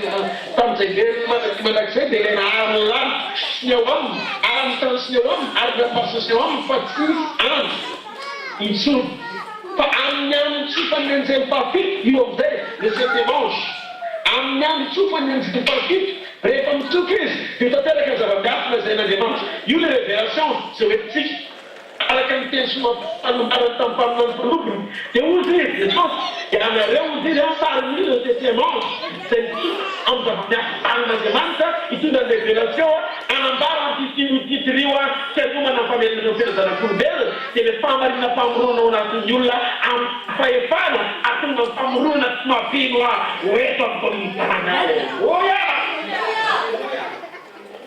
ndino favary ary io zay efa rehefa avy tany an-danitra dia niteny tamiko ndray manao hoe mandiaka nysondraiky le dikonjerasile tanan'ilay anjely dia mitsangana ambony ranomasina sy eo ambony tany dia nakany amin'ny anjely ary areo taminy hoe meo io bokely iny ary izy tamin'ny presque lamy avokoa io dia nampagidinykidinao izy efa hovavanao dia manany tahaka ny tately dia noresiko le bokely tena tanany anjely zao nakany hoaniko avokoa ary amina teo mivavaka izy dia manany tahaka ny tately kanjony ny voately dia mangidinykidiny ary misy ny lavatamiko hoe tsy maintsy maminanydray ianao amin'olona maro sy ny firena maro sy ny fiteny maro ary ny mpanjaka maro eno ian'izay alô dia nina zavatra mitangy ny an'izay fa fito mitondra boky dia boky mivelatra fa message le izy ary boky hitanandro c'est-à-dire tsy ilay ohatry hitanao tanasitany baiboly le izy le fitapandovana mihitsy ny amin'ny matokony ianao ao amin'ny apokalypsy toko fahafolo rehefa nisy ny jesosy dia nisy na lenjery nanome boky ho an'anjely fafito izy zany hoe nifidianany tahaka ny rahana niraka tahaka ny rahana dia manome le boky ny anjely fafito izy amin'ny hoe anambara le zava-miafina fon'Andriamanitra ny anjely fafito mitondra ny mitondroka fenana satria mitondra ny titra ho an'ny tompo le izy zany hoe ho an'ny olona Andriamanitra rehetra amin'izay no ampentiny amin'ny olona amin'izay fitireo le fanjobana zany araka izay tena fitoraina azy zareo fa io la tsy miasa am'teny famoronana zay miasa teo vavany Abrahama ary tany voalohany io la teny famerenena milona reo zavatra rehetra tany lomo natao hoe teny famoronana afana midraiky ny voary rehetra amin'ny zavatra tsy maintsy anaty tahaka izay nanekena n'Andriamanitra ohatra hoe nanyvakosory aramany azy fomba na nomena ny zavatra efa maty miteny fianao amin'ny olona le voasoratra ny boky dia tadio naverina tao amin'ny olona amin'ny alalan'ny fanambarana messager io reo fahasoavana rehetra amin'ny asin'Andriamanitra mba hafanaiky ny olona sisina ny fahamareazany ao aminy io dia akompainen'Andriamanitra nampiarahany amin'ny atao hoe fiaina mandrakizay tao aminy liona dia tadio mientiky ny liona entiky ny ary mientiky ny liona dia entiky ny courage na fahafihana ny zanak'olona dia masiny asitadiny fa liona nateo alleluia amin'ny fahamarinana amin'ny alalan'ny fahamarinana teny efa mahitaniana liona lerina verotsika liona rehefa lerina dia mangila folo voary rehetra ary nalay liona miboka dia nahidiny jao satria amin'ny fotoana anokafana miboka dia tokony iova mivitrika eto ambony tany ao anatin'ny fotoana mifanavotany sika zao rehefa tombo Jesosy dia namokatra tomboka feny rehefa niteny Jesosy dia nandray n'Andriamanitra sy nandray amin'ny teny amizay tsika eto ambony tany ary amin'ny boky io dia tadio ka mamoatra zany dia tenenao dia volany dia enao rehefa ndray boky dia tsaka mamoatra anao tsony dia volany satria anao toeny ianao zany hoe ianao rehefa miteny amin'ny kely dia natao ekena amin'ny fotoana rehetra mahazo miteny ianao vota na votana manampianina mandrakizay olona miavaka zao fô ny faliova tonga mitonjo mpamoronana vovoty ianao manampianina mandrakizay ao anatinao ianao zavatra Andriamanitra ianao efa niraiki ny sakolo ny boky ary tsy mipetraka any an-daniny antony izy fa nidina aman'ny boky izy ka nafafataka ny iraky izay ny raha mititily ny titirio fa efa betiny eto ambony tany ny titirio ary natao tanana fiamarinao eo io boky io mandidy tenora satria fahamarina takatsiny sa ny tsy mampididina zaratsinazen'Andriamanitra avy amin'ny alalan'ny fisiany fahamarinana eo anatinao ny fanderesanao amin'io tsy morona satria zao tsy mampianaiky le fahamarinana hoe ampiasanao famorona Andriamanitra miantony dia tsotra miantony dia tsotra efa zary ianao anay fahafatesana lasa malaiky ianao tsy maintsy miery fahafatesana manapaka eto ambony tany non miery fiaina mbola ambony fahafatesana zay no ao anatinao ary zay nandrana ilaza aminao fa io livre de vie io na boky ny fiainana tsy misy mitena mandrakizay tsy misy mifanapahany sy mititre légal ananao antoka ny fanapahany eto ambony tany dia toriko sy ambarako amin'ny anaran'i Jesosy fa le légal ao anatinao tamponaitsytenao Jesosy alleluia afaka mitanao amin'ny anaran'i Jesosy dia laikitao izy satria magnatitre sy fantovamandravy ianao ary mila mafantatra anao ny toerana misy anao anatin'izay aza tomarina migadagadatsony fa mitenena ny fomba tsotra fa manindry anao mitene marary mijaly mitaraina tsy fakotozy tsisily raha mitenena fotsiny zao na dia tomata aloha nanana ny fombokasesina zaisana amin'ny boky fa taorino kosa dia firambokoao zay navotanao atompo nataonao tisoronao menao tenina mandrakizay zanakao mialanao dia vona fitoeranao zay fotsiny dimety zavatareo zavatra manleo ny fanavotana dia tadio mivonona ny zanak'olo taloha mpamenao zao noraisy ny boky ny sikafany ny vakiny ny tombokase nalefa mitepatany ny boky naniraka ny anjeny fahafito izy nambara amin'ny olony ny zavatra mitsanga dia hifaly ny olona rehetra ny fiangonana rehetra zany ny tokony misy eo amin'izao ny fiobina ny tokony moreo satria lasa miova hira le raha maso teo aloha lasa manomboka ny miova amin'izay ny hira mabekonetaky reny manomboka hira mpifaliana amin'izay tokony misy satria tonjoby fanavotany sy foana ny verben'i Jesosy mifalia mifanantenana alleluia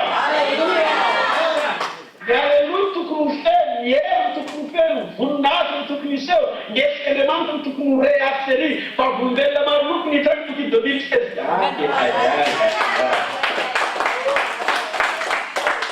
zao ny fosisay le lasa me manomboka fanao amin'izay ny présencen'Andriamanitra. Ilay volinany nomany teo lasa miompy tampoka amin'izay satria teny voninahitra ny toerana rehefa sokatra ny boky. Lasa verina ny fahefana sy ny fanapahany adama avy tany voalohany. Lasa miditra ao an-tranonao, miditra ohatrany hoe dika fa ianao tsy olona ivelona fa ao an-tranon'Andriamanitra. Eo amin'ny fiainanao izy misy azy ianao. Mahazo manapahefana amin'ny zavatra rehetra ianao andao na tsika isaina amin'izay. Ianao manapahefana amin'ny divoly, ianao manapahefana amin'ny zavatra satria manana fiainana mandrakizay ianao. Ary manana ny fanapahan'Andriamanitra ao anatinao. Ovay disy, ovay hira. Alleluia. Miseho ane manitra zay fona fotoana nytikaan'an'izany. Fisehoan'Andriamanitra mihitsy manomboka ny ariary amin'izay. Mitomboka amin'izay traikatrany mihitsy zany Andriamanitra fisehoana zany hoe eto anatin'ilay problème zay anaty keketim-pamanana amin'izay nao. Ilomana me no fotoana isehoan'olana tenao solution velevantara. Anomboka mihitsy ny Isaia na mbola tsy tonga zany fanavotana Isaia rehefa teny hoe akonazany ny Jehovah ny famatana sagagana ho Israely. Zay mihitsy ny tena famatana sagagana satria navotany Jehovah zay. Jehovah raha mba miteny efa mbola tonga Jesosy hoe velona mifanaritra mareteka. Hitanao lafa miova hatramin'ny vision mamaky baiboly zavatra ny hitanao tsy voaloha fa manomboka zao mamaky baiboly eo zavatra mihitsy tsy hony aminao. Enona famseo hoe atao fanomena ny zao zao dia tadio tsy sokafana Andriamanitra zany.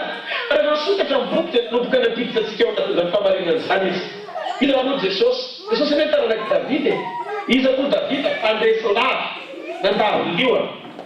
nandavo vera. Tamin'izay limpanahy lamosy olona. Fa rehefa tonga Davida lasa nahita lamosiny liona zany. Tsy izy mienjeha liona dia hita lamosiny, fa liona mienjeha dia hita lamosiny. Vera natao atsy. Ho afa mihitsy Davida. Goliata ndray manaraka. Tamin'ny fotoana naresena ny Goliata rehefa nitomany maro. Lasa fampiarazana amin'ny fiafaranany satria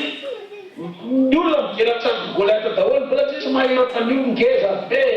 Misandrony zay teo maty ny efitra mampatahotra io. Zany le disika tantanay. Zany le disika jaune. Fa voasokatra fotsy lasa firamba avao re. Alleluia, amen.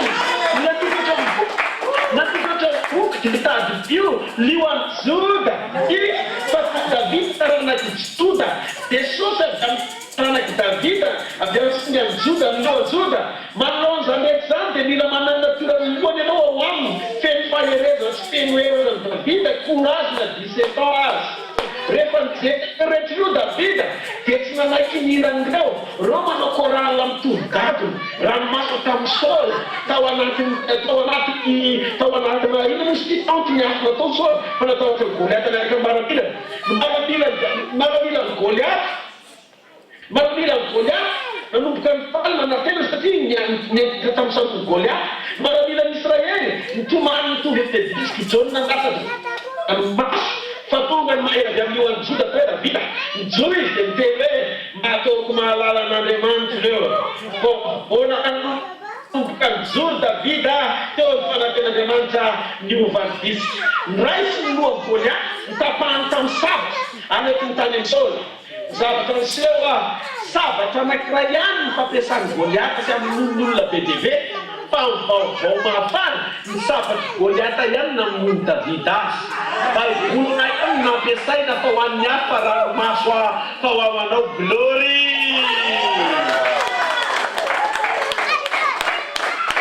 Alleluia. Nana tena ny Goliata izy. Ny natila. Fa hoe andesy. Fa ny sabatra Goliata ihany nampiasain'i Davida napahana ny lohany. Tsy maintsy ampiasa sabatra zany amin'ny fahavalo. Mety mampiasa fotsy andiny ny deboly. Fa hafa mihitsy ny tenan'Andriamanitra rehefa tonga mijoro manambara ny sikapolo. Ianao tonteny tenao zanaky ny messager ianao. Olona afaka mazava ny rahan'Andriamanitra ny commission misy ianao. Ka hiteny aminao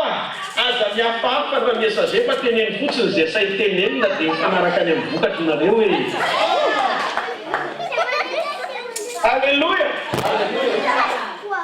Tamin'izay samy mandray baiboly mitovy ihany. Niraisy izy fa rehefa eny an-tananao izy hafa mihitsy satria no mandresy avy amin'ny lohan'ny joda teny raha ihany fa zao tadilo ny miafa mbola mahatonga ny devolony aho fa nenao tonga de kely aloha Goliata teo fa nijerijereny zanak'Israely fotsiny fa rehefa tonga nampitaraina ny zanak'Israely fa rehefa tonga Davida io vadis taoriny fatapanohan'ny Goliata lasa manao firam-baovao ny zanak'Israely soalina faterivarivo tadidina anaty amin'ala lasa mihira ka na tiany devoly na tsy tiany devoly zay problème asehony ao vatika hira rehefa eo ianao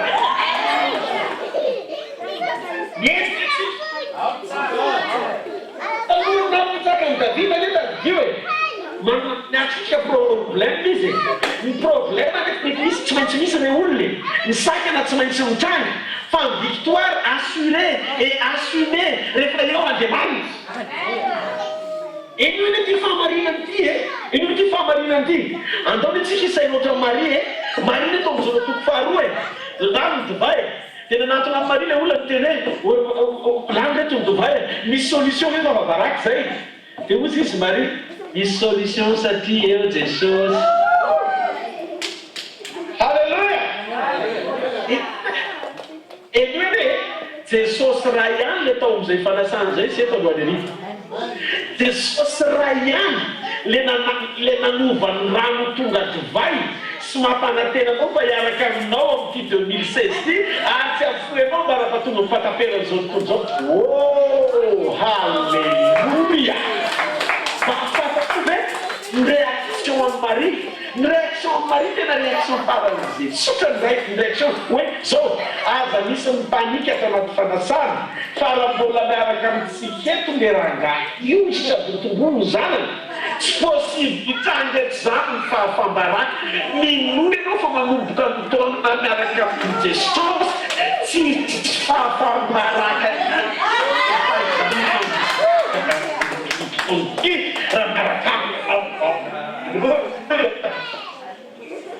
zao fotsiny eglizy ary napetraka ny asaribidiny Jesosy tao anaty problème napetraka ny Marie ny asaribidiny Jesosy tao anaty problème vonona ve anao mandritra ny titomby ametraka ho sarobidy sy ambony lavitra ny tenin'Andriamanitra sy ny fananten'Andriamanitra mety no zavatra rehetra hoe miaraka aminy ianao zao ny zavatra miseho Marie tsy afaka hibaiko an'i Jesosy anao fahagagana satria Jesosy Andriamanitra izy olombelona tsika tsy hanery an'i Jesosy zany aza manao vavaka diso hoe manery an'Andriamanitra amambavaka anao zavatra izy kiatranay zany o fa hitanao le olona mitomandeny Andriamanitra iza ihany mivalibavaka ndra masonao miraraka nivonao miraraka fa mpangatany anao ohatra hoe miamitetra amponony zany any amin'ny valiny fa iasa Andriamanitra mivaliko anao tsy hanan'le résultat anasanao fa mivalina anao na ampitanananao fa eo amin'izao le mamavaka de Jesosy ary izy miteny fa tsy amifona atao antsika matzay izy ao amintsika izy miaraka amintsika de zao ny zavatra niseho teo Marie ozy izy Marie zany hoe tsy hanery tsony rehefa tsy manaiky izy na sopakendry amandray de piriny lasa am'izay izy mitady an'le mpanoto ataovy fotsiny zay asaina ataonareo ok izy le mpanoto nareo le signe de fenao nano te ozy Jesosy am'izay andana tonga de hoetony nasaina fataraiky ny fotoana ela miloatra fifamalina teky sy fotoamana rano tsy mila vavara tsy mila alefana tonga de nety mizatritsy de narotsany tao anaty kopy de ninana le raha gouverneur nasaina tao wow mbola tsy misy dovay tsara be ohatry zany hatramin'izay nanaovana fety ny olona ny ratsiratsy ny tsaratsara no de ny ratsiratsy am'izay ny anareo le tompo indrindra ny tsara lavitra mbola sy ty tonga de tiansainy le mpanoto tonga de todo tiansainy le mpanoto wow ozy le mpanoto le olona mieritseritra le asana mieritseritra hoe danza koa reto olona mpanasy reto fa le mpanoto tonga de tonga saina hoe Jesosy zany fahatsarany zany halleluja hitanareo tombontsoa ao ambadiky ny fanompona de fahalalana zava-miafina loatra no ny olona ampisoana fahasoavana ianao ne mampanoroso fahasoavana ny fiainan'ny hafa ngafa mahita fa tsara ianao fa ianao mahalava tsara Andriamanitra tsy mahalebe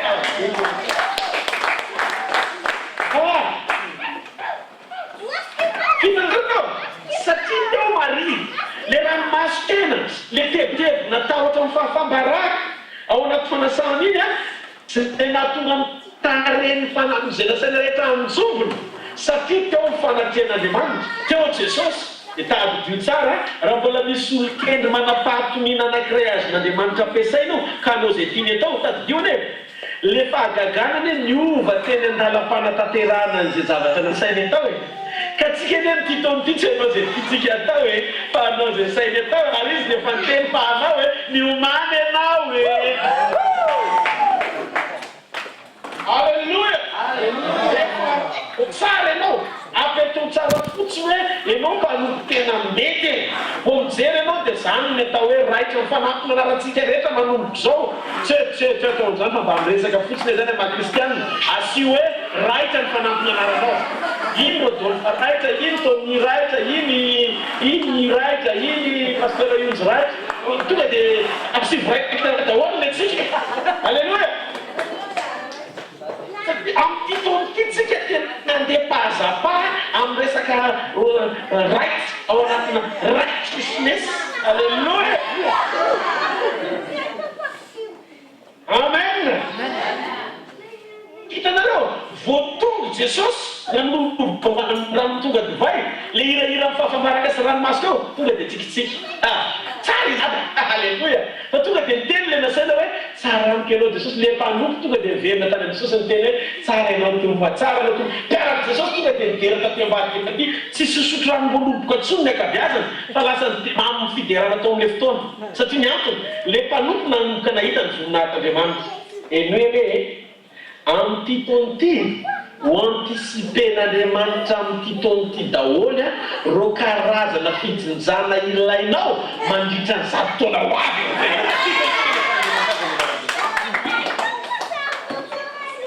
Alleluia! Aloha Goliath mijery zanak'Israely fotsiny teo aloha mampitaray fa rehefa tonga Davida le Goliath nampitaraina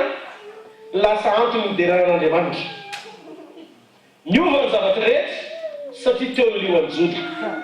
talohany nampanjakany Davida Jerosalema teo ambany fifehezan'ny Jebosita inona hoe Jebosita ny vahiny tao ao Samuela faharoa fahaenina dia hitantsika tsara fa voahiditra Jerosalema Davida Samuela faharoa fahaenina dia menasety Jebosita izy zao voasoratra ao hoe ary mpanjaka sy ny olona nakany Jerosalema hiady an'i Jebosita tokotany ary hoy izy ao amin'ny Davida tsy ho tafiditra eto ianao fanady ny jamba sy ny mandinga aza dia asakana anao ka anao hoe tsy tafiditra eto zany Davida menasy zany tsy tafiditra eto zany anao izy ny Jebosita tapony menasy zany Davida tatao Jerosalema satria mpanjaka izy nefa mbola teo ambany fifehezan'ny Jebosita zany ao ny bokin'ny Joshua boka 5:20 zay nareo hoe Joshua 5:20 andiny fahatelo farany zao ny zavatra nitranga ary ny Jebosita tonga ny Jerosalema isy naroka azy ny tanaky Joda fa miara-monina tamin'ny tanaky Joda ny Jerosalema mandraka androany izy reny zany hoe tamin'ny andron'ny Joshua nanomboka tamin'ny andron'ny Joshua mandrafa tonga tao amin'ny andron'ny Davida tsisy nahavita naroka ny Jebosita tao Jerosalema zany fa nanjakazaka tao reo na zay na fatanànan'ny Jiosy Jerosalema party kely fotsiny any Jiosy fa la Jebosita daholo lasa hita reo zao ny zavatra misy hitantsika am'izay zavatra tany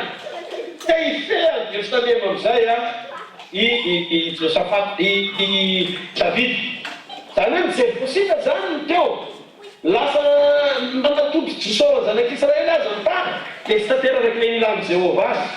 satria mbola teo Jebosita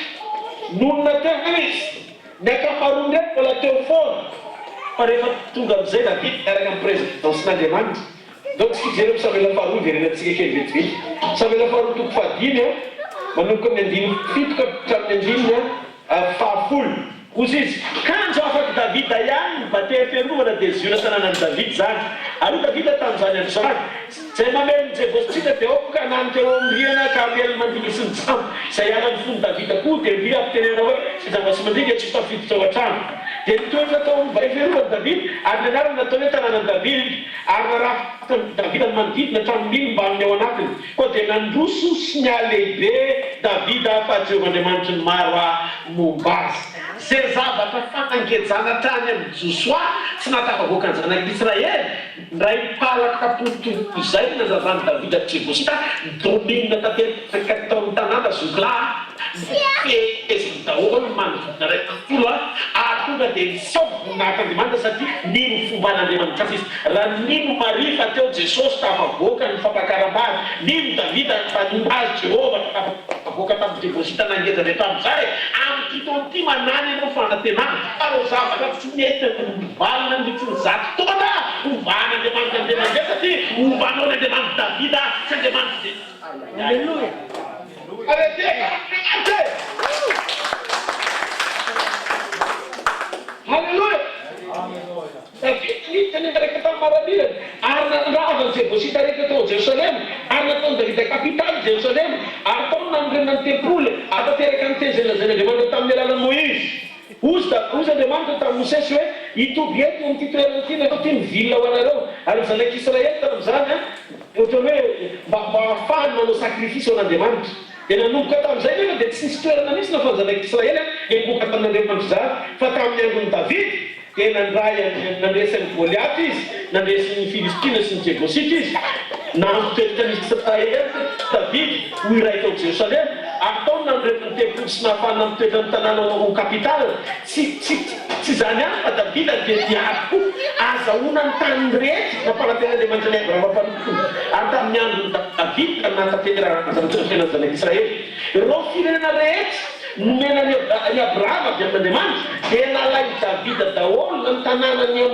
Amorita zany ny Filistina sy ny Jebosita nyaray daholo ary tonga dia mesina toro zanak'Israely ary zay fampanantenana meny Jehovahandriamanitra azy any Mosesy mpanompony lasa toerana lehibe ho azy neny ary notikasan'Andriamanitra ka za te hiteny aminao no any arivo alleluia Jesosy Kristy taranaki David rehefa nifiny izy tao amin'ny Apokalypsy 7 tonga dia niona manesy ny fahavalo rehetra nandrava ny fahavalo sy sakana rehetra ary dikan'izay ny zavatra hita tsy metimety amin'ny tenanao satria nilio amin'ny Joda rehefa miteny famerina ny titra sy ny fahefana ary ny tenana manak'izay ao anatinao manana fanantenana fa toy ny manonofony any sorany an'izany rehetra zany eo tenanao ary hita fa ny zavatra nolela famoronana tonga ny havanao raha hitenanao iseo vokatra tsara lava tia mitona no lasanao hatramin'izay amin'ny anan'i Jesosy Kristy avy any Nazareta zao fotsiny angatahako ho an'le boky amen ho aminy izy ho ano andro manal fampavaly tsy maintsy manaiky zay fa tonga atsika lasa kapitalan'Andriamanitra atsika Jerosalema vaovao no toerantsika zao atsika ao an-danitra amin'ny Jerosalema vaovao fa sy eto amboniny tany fotsiny fa ty zany lasa territoire-panapahana isika mon'le fahasoavana satria ao anatinao lasa ataon'Andriamanitra kapitaly anjakany teniny zany hoe zay mahatonga ny tompo Paoly apôstôly miteny hoe oka ny tenin'i Jesosy Kristy izy hitombo betsaka sy hitoetra betsaka ao anatinareo mihaino ve tsika ary io hitako Andriamanitra fanaovany tontolo piainana rehetra mombanao nahoana Jesosy midina ao anatinao ary mampabo ny fahavalony rehetra izy tonga izy ary anao fanavotana feno misy olona voatavy eo any arivo raha tena voatavy anao ka azonao ny zavatra an'zaraiky mitia manampy eo n'Andriamanitra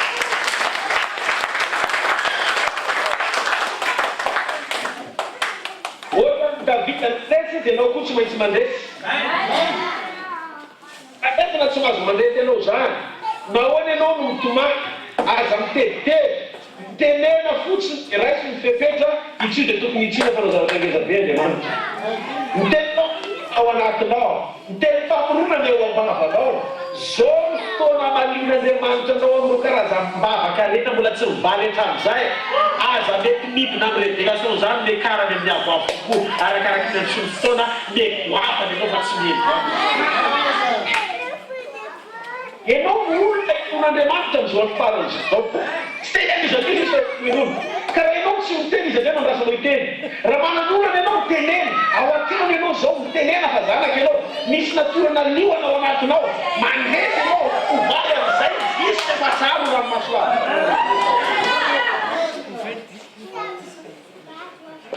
izy manokana vaovao izy afaka vaovao zao no omeny antsika tsy tafeka ny dénomination zany tsika aza manaiky Facebook dénomination zany tsika tsy olona titiny tsika fa tsy tapony lany tsika malalaka ny CNSA tsika zao tontolo zao ny kianja tsika naiza misy atsika famoronana miaraka antsika. Amen. Anao mikitra ao anatinao ny fiainana mandrakizay miasa eo amin'ny fiainanao ny fahefafanao paly efa ao aminao anarana vaovao ny anaranao firenena vaovao misy anao nationalité vaovao nationalité anao tsy le olona talo tsony anao olo vaovao enao e. Alleluia. Atsika mila viny fa aoka mihitsy zay mira tanay miteny tanay tsy zavatra tantanay rehetra mila fatako hoe atenao zao fanehoana ny teny tamasy anao jereo fa fotoana manodin'Andriamanitra ny Abrahama dia olona reraka izy fa taoriny famangin'Andriamanitra ny Abrahama dia olona mavitrika izy tsy fotoana fantenany mahasaka le vokatsytrany fa mifavononana ijoro sy tafon'Andriamanitra dia afaka be anankiray afaran'Andriamanitra mamoana azy karaha tamin'ny voalohany izy reraka tamin'ny Genesis 2:20 fa teoriny izy nitsika ny fahavonan'Andriamanitra ny fiainan'olona tena mandresy mahazo antoka an'Andriamanitra tsy te hita olona manomboka zao a ketaketaka reladrelaka petapetaka.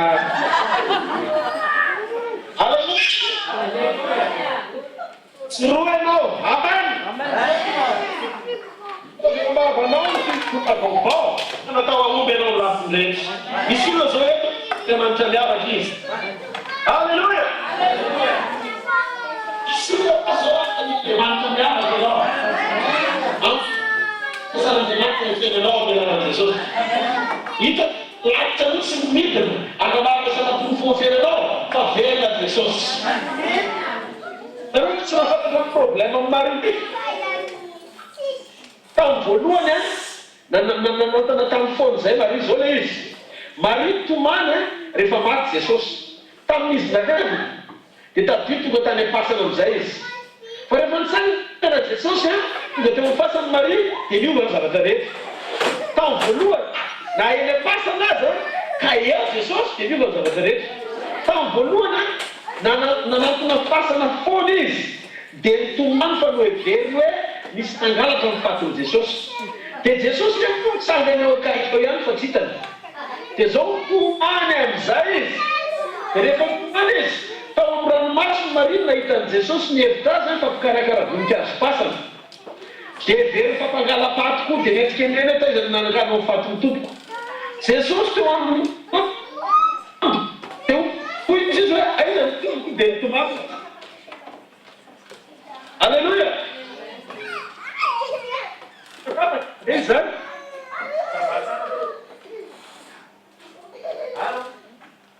jereo a no ny fasany Maria eritseritra hoe misy mangalatra ny tompo entsikendreny Jesosy hoe mpiaraka voninkazo fasana nentsikendreny Jesosy hoe parapa velony Jesosy ary mitsangana tamany izy ho teo aty jereo Jesosy ozy izy hoe tomany anao ry Maria fa tsy zany pasany korena bogarapaty pozy izy rehefa aveo izy Jesosy nanomany anazy Maria dia voateneny Jesosy zay fa manino ianao mitomany fangady inao fa troisième jour ane zao e fangady dia zao koa nataon'i Jesosy aminao mety ohatr'izay misy nahazo avoatra amin'izay satria mivavaka ihany fa be ranomaso loatra ny olona be ranomaso be taraina tsy mahitan'i Jesosy amin'ny voninahiny fa manjavona ny maso ny ranomaso fotsiny tonga dia mampanjavona zavatra dia nanotariny tokony Jesosy tokony ho hita dia lasa tsy hita fatony taraina dia zao ozy Jesosy Maria vao niantso amin'izay Jesosy nihiratra masony hita tsara amin'izay Jesosy way dia raina to dia ozy Jesosy fangady inao fa troisième jour ireny tokony hitsangana maty dia zao koa natao toko amintsika amin'ity taon'ity oreta fa maninona reo mitomany foana hatramin'izay maninona reo matahotra efa 2016 ane tsika zao efa nitsangana izy o Jesosy ario taity izy miteny dia namary dia mahalala an' Jesosy amin'izay izy teo Jesosy niova mifetsy niova mifiteny raha ety nio mbola mety misy ranomasy entinao sy mitranga teo amin'ny fiainanao hatramin'izay ty misy vaovao mampalo anao anonona anaranao manokana Jesosy amin'ity taona ity dia ampahiratra ny visionao ahita amin'izay manao vision avele avele mandrakimaretyaka amin'ireny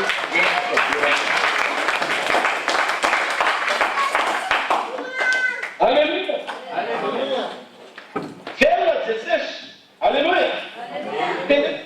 Jesosy. Atao anaty Kristy. Navotana. Alléluia. Zao uraitsika Andriamanitra amin'ny message mivantana nomeny tamin'ity taona ity ndao tsy hiteka maveo an Jesosy amin'izany zany message vantana ity taona ity miteka maveo an'Andriamanitra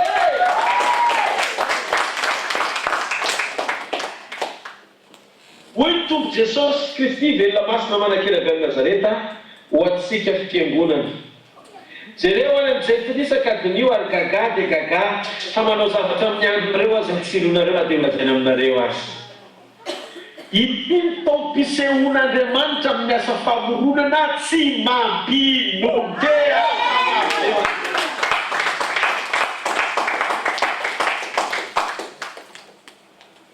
hoy Tompo hoe ny fijinjana tokony ho raisinao mandritra ny 100 taona dia ho tanterahan'Andriamanitra amin'ity taona ity raha mifantoka tsara ianao miteafa maveo azy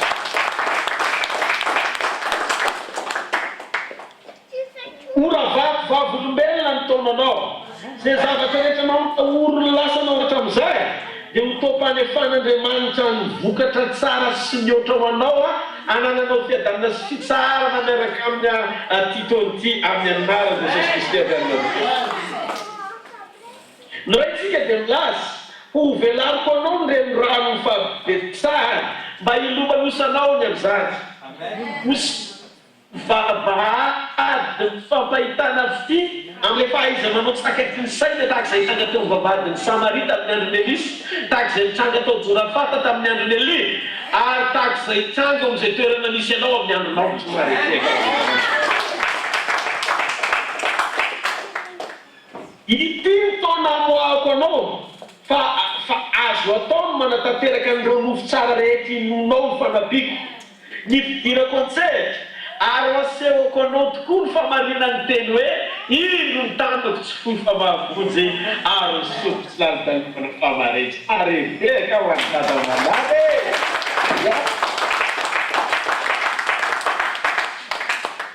ty taona ity dia isy famelana amin'ny lono mahagaga ho anao amin'izay very rehetra amerina zany amin'ny lono aholo Tompo ny ireo vavanao amin'ity taona ity dia ny hoe tsara ny Tompo mendrika ny Tompo lehibe ny Tompo ary hoavy tahatra mandrakizay aman aneo fanehoam-pamorona amin'ny porofo mampaiky ny maro ny lanitra fa velona izy ary tsy miova ny Andriamanitra ny Genesis arak'izay nijoroako hatramin'izay fa anaky tanterahako tokoa zany dia hoy aho aminao iseho fa mpamorona ary atao tsy faiky tokoa zany Alleluia Andriamanitra dia miteny hoe ireo teny mpaminanina rehetra tsy mbola nitany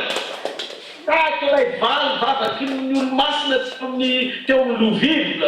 tsy novaliana fa misy endrika manitra dia ozy izy hoe ireo vavaka tsy novaliana fa ny androny fisokafam-boky dia voavaly dia tahak'izay ihany koa ninonina ireo teny mpaminanina tsy mbola nitranga dia hoentiny ny tontolo ny fanatanterahana zany amin'ny tontolo ity eo amin'ny fiainanao ny anaty Jesosy izy famankinanao manokana sy ny fiainatokantranonao manokana ary tsoro ho amin'ny fiarovana mahagaga tany Jesosy Kristy Tompo ny amin'ny taonanao rehetra ho tahiny ianao raha miditra ho tahiny ianao raha mivoaka arovana ianao raha miditra arovana ianao raha mivoaka tsisy loza anjoanao amin'ity taona ity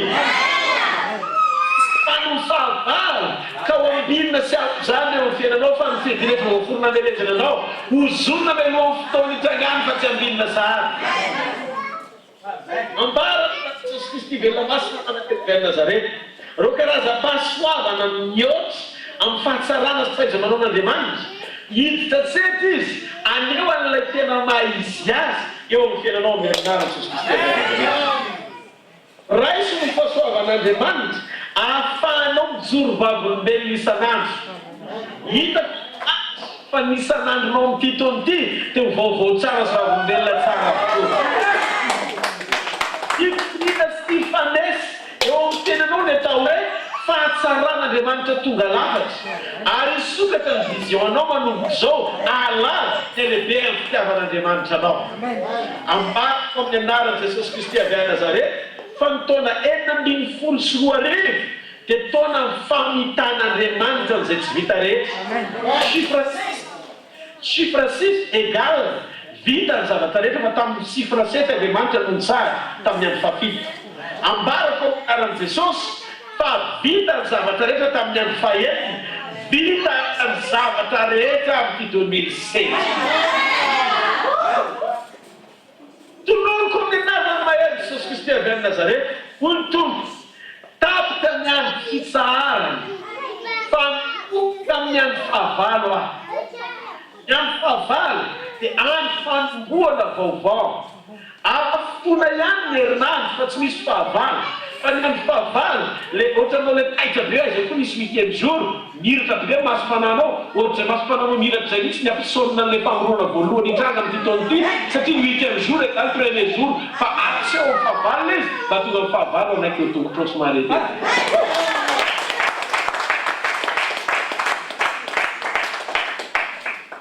Ny fahavalo rehetra dia mijoro mitady amin'ny navonao dia ihinana ny rano ny fotenany andro rehetra. Izay makoatra rehetra ka mitady ampiasainy devoly anakana amin'ny fandrosoanao dia Andriamanitra niadinao ampandresanao anatin'izany. Ambarako amin'ny anaran'i Jesosy Kristy avy à Nazareta, tahian'Andriamanitra ianao. Tonoropa ty taona ity taona tsara indrindra dia ambarako amin'ny anaran'ny fanamasina raha zanaka fanamasina. Bonne année 2016 ianao.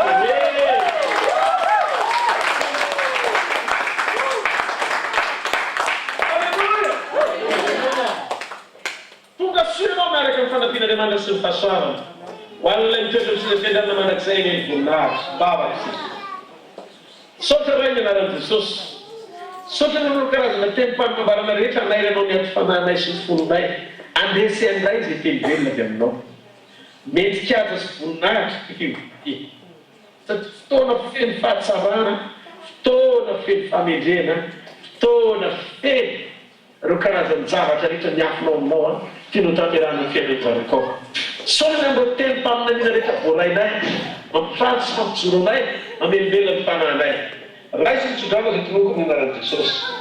Hitanareo ilay Jehovah ka iaravareo. Tavany aminareo ny Jehovah ka midina fotonareo. Nangatra ny tavany aminareo ny Jehovah ka midina fiavidanana. Amin'ny anaran'ny Ray sy ny Zanaka ary ny Fanahy. Amen.